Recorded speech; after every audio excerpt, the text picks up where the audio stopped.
की पहाड़ियों पर रुद्रप्रयाग जिले में समुद्र तल से 11,755 फीट ऊपर हिमालय की गोद में स्थित केदारनाथ मंदिर हिंदुओं की आस्था का प्रमुख केंद्र है। भगवान शिव को आराध्य देव मानकर इस मंदिर में प्रतिवर्ष हजारों लाखों श्रद्धालु यहाँ पहुंचते हैं। महाभारत में प्रसंग आता है कि पांचों पांडव अपने जीवन के अंतिम समय में हिमालय पर्वत पर तप कर रहे थे। तभी काल भगवान यानी कि ब्रह्म ने एक दुधारू पशु का रूप बनाया और उस क्षेत्र में घूमने लगे जहां पांचों पांडव तप कर रहे थे। दुधारू भैंस को विचरते देख भीम को दूध पीने की इच्छा हुई और भैंस की तरफ दौड़ पड़ा। भीम को अपनी तरफ आता देख भैंस जमीन में समाने लगी। तभी भीम ने भागकर भैंस का पिछला हिस्सा कसकर पकड़ लिया जो कि जमीन के बाहर शेष था। जैसे ही जो भाग भीम ने पकड़ा वो पत्थर का हो गया और बाहर ही रह गया, जिसे आज केदारनाथ धाम से जाना जाता है। उस भैंस अथवा पशु का जो सिर वाला भाग था वो नेपाल में निकला, जिसे आज पशुपति नाथ से जाना जाता है। लेकिन विचारणीय विषय ये है दोस्तों कि क्या इन स्थानों की पूजा करना सही है? क्या इन स्थानों पर जाने से मोक्ष मिल जाएगा? इन सवालों के जवाब जानने के लिए आपको गहराई से सोचना होगा और अपने उन सद्ग्रंथों को उठाकर देखना होगा जिनमें हमें ज्ञात होगा कि क्या साधना करनी है और क्या साधनाएं त्यागने योग्य हैं। चूंकि हम हिंदू धर्म में प्रचलित साधनाओं की बात कर रहे हैं तो अपने पवित्र ग्रंथ गीता जी को पढ़ेंगे और निष्कर्ष निकालेंगे कि केदारनाथ यात्रा करना भक्ति मार्ग और मोक्ष प्राप्ति में सहायक है या नहीं।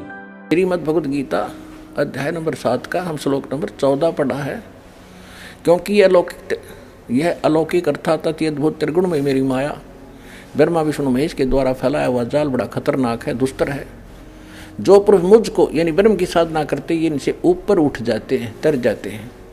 15वें श्लोक में कहा कि माया के द्वारा जिनका ज्ञान हरा जा चुका है, ओए जो ब्रह्मा विष्णु महेश से ऊपर किसी की जिसकी बुद्धि उठती नहीं वहीं तक सीमित है, जिनका ज्ञान वो असुर स्वभाव राक्षस स्वभाव को धारण किए हुए मनुष्यों में नीच और दूषित करने वाले मूढ़ लोग मूर्ख मुझको नहीं भजते। पुण्यात्माओं, इस गीता की पठन मात्र से मोक्ष बताया करते, इसमें लिखे मात्र कराएंगे जब होगा मोक्ष तय। जो इसमें लिखा है ऐसे करेंगे तभी मोक्ष होगा। उसकी जानकारी आपको दी जा रही है कि इसमें ये लिखा है ऐसे करना चाहिए, 2 अक्षर की बात है। गीता जी के अध्याय नंबर 3 में स्पष्ट लिखा है कि मनमाना आचरण करने से आपको मोक्ष की प्राप्ति नहीं हो सकती। इन लोक लुभावनी पूजाओं को करने के पीछे आखिर स्वार्थ किसका है, हमें यह भी जानना होगा। क्योंकि हमारे जो पंडित हैं, हमारे जो ब्राह्मण हैं, जिन्होंने हमें इन पूजाओं को करने के लिए प्रेरित किया, जिन्होंने इन साधनाओं को करने का हमें लाभ बताया, हम उनसे सवाल कर सकते हैं कि हमारे सद्ग्रंथ यदि इन पूजाओं को करने के लिए मना करते हैं तो आप लोगों ने इन पूजाओं को करने के लिए हमें क्यों कहा? तो आज ये स्पष्ट हो गया कि हमारे जो सद्ग्रंथ हैं वो किसी भी तीर्थ स्थान पर जाने के लिए, किसी भी प्रकार का व्रत करने के लिए या श्राद्ध निकालने के लिए बिल्कुल मना करते हैं। आप ये भी जानते हैं कि केदारनाथ यात्रा के दौरान लाखों लोगों की जान चली गई।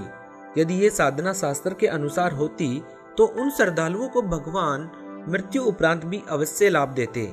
लेकिन ये साधना शास्त्र विरुद्ध है तो केवल वो श्रद्धालु पाप के भागी ही बने और परमात्मा से प्राप्त होने वाले लाभ से वंचित रह गए।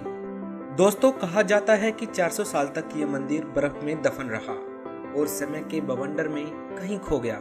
उसके बाद मान्यता ये हुई कि 508 ईस्वी में जन्मे शंकराचार्य ने इस मंदिर का निर्माण करवाया, जिन्होंने इसी मंदिर के पीछे समाधि ले ली। लगभग 10वीं सदी को मालवा के राजा भोज ने इसका पुनर्निर्माण करवाया था। दोस्तों, इस मंदिर के कपाट सर्दियों में बंद कर दिए जाते हैं।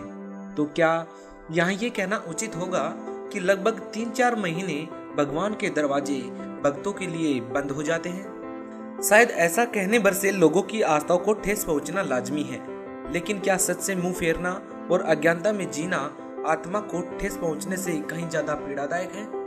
और जिस ठेस को लगने का भ्रम एक श्रद्धालु को रहता है वो ठेस आत्मा को नहीं मन को लगती है।